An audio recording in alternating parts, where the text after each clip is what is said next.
Okay, guys, this is going to be a little bit of a tough one, but I'm going to attempt to sort of go through stock imagery.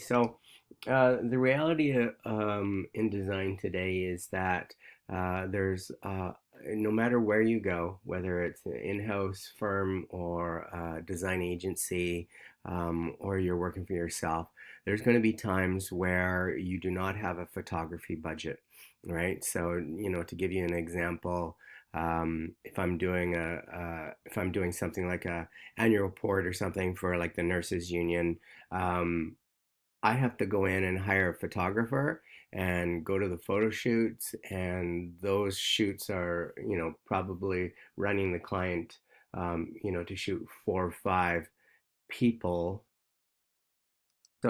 If I'm doing something like an annual report for the BC Nurses Union, the type of photos that you really have to use are photos of the members, working nurses, working members. And so there's just no way you can do stock photography.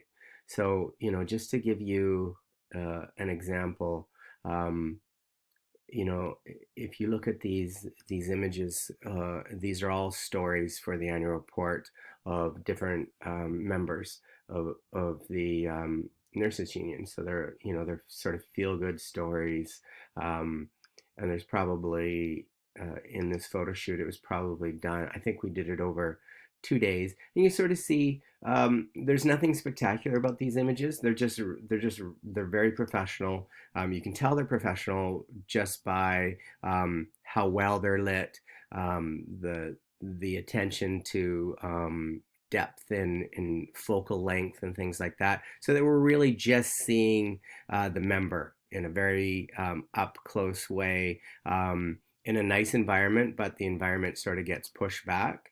And so this photo shoot that you're looking at here, that photo shoot is probably costing them, $4,000 to $5,000 by the time the photographer does all the touch ups and post production. Meaning they would shoot a ton of digital images, and then by the time we selected them, they would go in and clean up any sort of little issues on the photographs and things like that. So that's sort of one way to get photography done.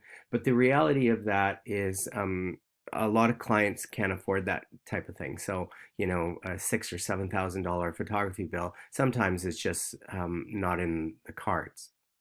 This is an example of a client who cannot afford to send a photographer out to shoot tankers in the Pacific. So this is Clear Seas, and they write reports on different issues when it comes to the ocean. This is a website to talk about who pays for an oil spill if there is an oil spill. So as you can see, the photographs um, have to be very specific. So an oil tanker on the Pacific. So this would be a stock shot that we used. And just so you can see what happens a little bit is we end up doing quite a bit of work on this image. So it doesn't look like, because anybody can buy stock images. So if we use the full shot of a blue background and a sky and everything, there's a very good chance that someone would look at this and go, "Oh, hey, that's the same image we used on our project." So a lot of times with stock photography, we'll do things like do duotones or change the backgrounds a little bit. So this website, all we needed here was some ocean background, so we do kind of a duotone in behind. Um, and as you go through the site, you realize, yeah, it's got images, but at the end of the day, they've been pushed back, they become duotones, and that's when it makes a lot of sense to use stock photography. So all of these images that you see here, we would have purchased from iStock, and then we would have gone in and changed them and created duotones and that sort of thing. So selecting images for something like um, Clear Seas Canada is fairly easy because we need to show in a very basic way oil tankers off the coast of Vancouver and the Pacific. So those are pretty straightforward. When stock photography gets really tricky is when you have to show people, when you have to show animals, things like that, where there's a huge difference between a shot that looks very stockish and one that looks a little bit more realistic. So there's plenty of sites, and we can look at quite a few of them. iStock is one of the bigger ones that people use.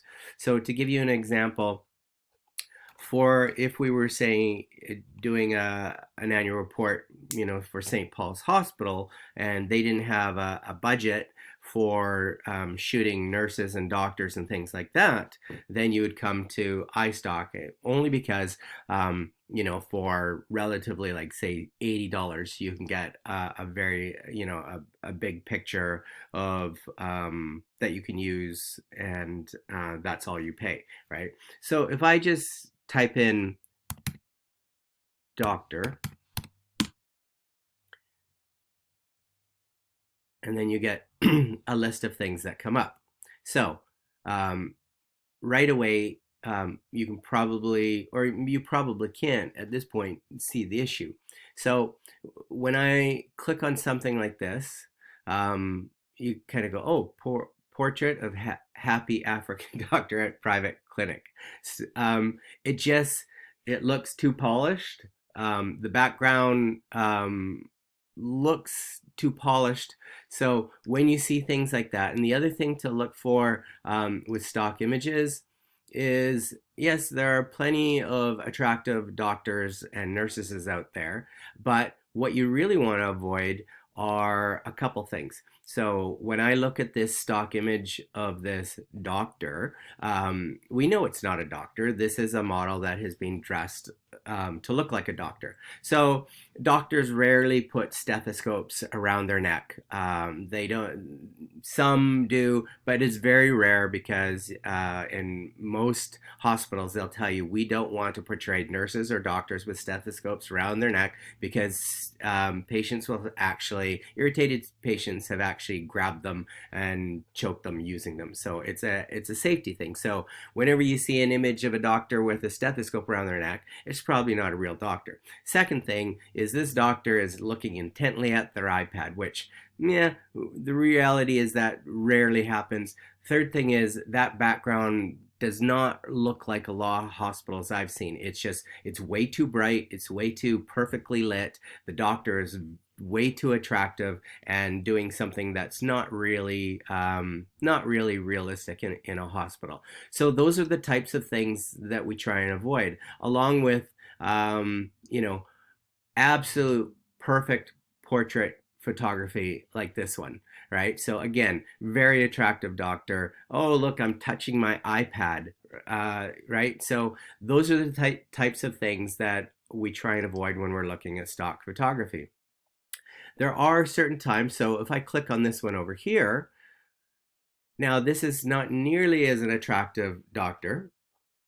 You're wondering what's going on here, but the reality of this is much closer to looking like an actual photograph from a hospital than the previous ones. So what you're trying to avoid too much are, things where, and you can almost see it in every one of these pictures. Doctors don't have to be happy, right? They don't have to be really attractive. They don't have to have their arms crossed. They don't have to be looking at an iPad. So it's very difficult to try and find good stock. So what you're looking for is actually less perfect. Like what you see is overlit, way too white, like bright backgrounds. That looks like a stock photograph, right? Overly blue backgrounds looks like stock photographs. And then, then you see something like this and you go, okay, that's a little bit different. He's not posing. Yeah, that has some possibilities, and that's across the board. So if I'm looking, if I'm looking for animals um, for your story, let's just say I type in orca, right? So maybe some of you are doing a story on orcas. So here we go. You have to be very careful again, right? So most of these shots are decent shots. So if I click on something like this, I'm trying to avoid that at all costs, right? The issue with this is it's too beautiful in the background. It's perfect light, and it looks like the orca is doing tricks, right? So the reality is, if you're doing a story for Hakai, you want an image of orcas that is a little bit more realistic. So again, I am not going to pick something where an orca is breaching. It's just yes, you see it in the wild, but that's not a great representation of an orca. Here's another one, and you might say, "Hey John, this is great. We actually see the orca underwater." Problem with that is it's very clear that this has been shot in an aquarium, which is the absolute worst thing you can do to put in a Hakai magazine. So anytime you see perfect lighting and really blue water like that, chances are it's either in an aquarium or it's shot down in Mexico where the waters are super blue like that. But the chances are most of them are in aquariums. So you're trying to avoid images that raise more questions than they answer. So as we go through here, very difficult to find images, that will get across what you need to get across. Like if I click on this one, that you can see that it's Mount Baker in the background. Problem with this one is it's way too much background and way too little killer whale, right? So it's a balancing act when you're looking for these things. So you don't want the most boring photograph, but you also don't want ones that are too romantic looking and with beautiful background. So I'm probably looking for ones where it looks like they're sort of you can see them, but maybe it's not as perfect as some of the other ones. So here's a really nice one. Uh, uh, Very typical shot of how orcas actually breach without jumping and looking like they're doing tricks. You can see some mist in the background. The lighting is pretty good. So yeah, you can see for this one, that's a $10 image, right? So that type of image is not bad. And so those are the tricky things about buying stock images. And it's the same with any animal. So if I go, we're doing ones on alligators, right? So I type in alligators, and what comes up is, oh, John, what about this shot? It's actually an alligator on white. Well, unless you're going to do something where you're doing like some sort of poster with type layered into it, you would never, for Hakai magazine, you would never use an image on white. It reeks of, hey, someone actually had a pet alligator and rented it out to a photographer to shoot in a studio. So it's not realistic looking enough. So you want to avoid, when you're looking at topics like, say, it's alligators, when you look at this one, you go, oh, but what about this one? Well, this one looks like the alligator's about to have a nap on a lawn, so I'm avoiding that, right? So there's a lot of things like that. And I go, okay, well, what about this one? Okay, yeah, this is an okay shot of an alligator. There's nothing about it that couldn't say it was in the wild. It shows a lot of detail. So yeah, that type of thing will work. You can usually tell when they are shot in the wild.